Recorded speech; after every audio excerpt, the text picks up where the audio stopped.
Hello বন্ধুরা, welcome to our channel Bong sports আড্ডা। নিয়ে চলে এলাম আরো একটা নতুন ভিডিওটায় রয়েছে তোমাদের সঙ্গে শেয়ার করার মতন বেশ কিছু গুরুত্বপূর্ণ আপডেট। তাহলে আর দেরি না করে ভিডিওটা শুরু করা যাক। ভিডিওটা শুরু করব ইস্ট বেঙ্গলের আপডেট দিয়ে।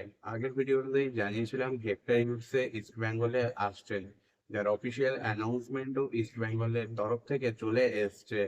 ইস্ট বেঙ্গলের ফাউন্ডেশন ডেতে এটা কিন্তু ইস্ট বেঙ্গলের তরফ থেকে ইস্ট বেঙ্গল ফ্যানদের জন্য অসাধারণ একটা উপহার বলা যেতে পারে। নেক্সট যে আপডেটে আসবো সেটা মুম্বাই সিটি এফসি এবং কেবিএফসির ম্যাচ নিয়ে।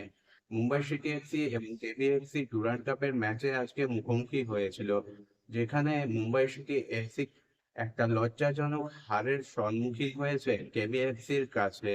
কেবিএফসি মুম্বাই সিটি এফসিকে অর্থাৎ আইএসএল চ্যাম্পিয়নদের ৮-০ গোলের বড় ব্যবধানে হারিয়েছে।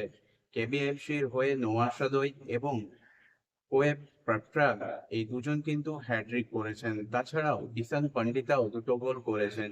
৮ গোলের একটা বড়সড় লজ্জাজনক হার কিন্তু হজম করতে হলো ISL champion Mumbai City FC কে।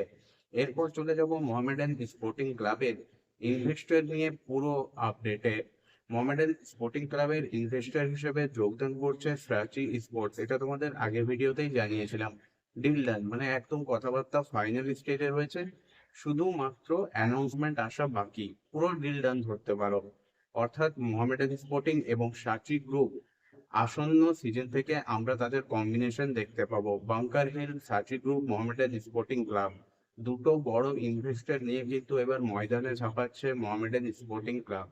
শোনা যাচ্ছে সাচি গ্রুপ ৩ বছরে প্রায় ১০০ কোটি টাকা ইনভেস্ট করতে চলেছে মোহামেডান স্পোর্টিং ক্লাবে। অর্থাৎ একটা লং টার্ম ভিশনকে সামনে রেখেই সার্চি গ্রুপ কিন্তু মোহামেডান স্পোর্টিং ক্লাবের সঙ্গে যুক্ত হচ্ছে, যা মোহামেডান স্পোর্টিং ক্লাবের জন্য অত্যন্ত গুরুত্বপূর্ণ একটা বিষয়, যা ক্লাবকে এগিয়ে নিয়ে যেতে পুরোপুরি সাহায্য করবে একথা বলাই যায়।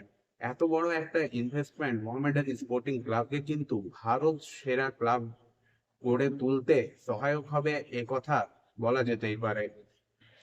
বাংকার হিল মোহামেডান স্পোর্টিং ক্লাবকে আই লিগের চ্যাম্পিয়ন করে আইএসএল এ নিয়ে এসেছিল এবং সেখানে তাদের প্রয়োজন ছিল আরো একটা শক্তিশালী ইনভেস্টরের। এবং সেক্ষেত্রে সাচি গ্রুপের মতন একটা ইনভেস্টর এবং হিউজ পরিমাণে একটা ইনভেস্ট মোহামেডান স্পোর্টিং ক্লাবকে কিন্তু অনেকটাই এগিয়ে দিল।